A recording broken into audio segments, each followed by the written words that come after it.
Alright, so for this cocktail we're gonna need tequila, Licor 43, agave syrup, cucumber, jalapeno, and fresh lime juice. We're gonna start by rimming the glass with tajin. Next, we're gonna model some cucumber and jalapeno slices.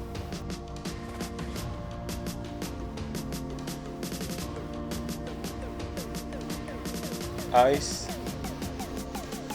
3/4 of an ounce of agave syrup, 1 ounce of lime juice, 3/4 of an ounce of Licor 43, 1.5 ounce of tequila. Shake, fresh ice into the rim glass, strain,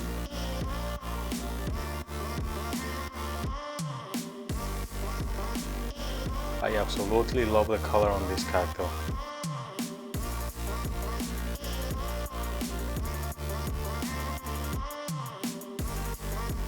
And we're ready to garnish.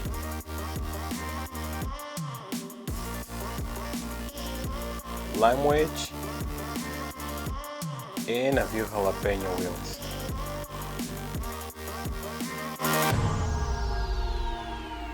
And that's how you make this spicy cucumber margarita. If you liked the video, give it a thumbs up and don't forget to subscribe for more recipes.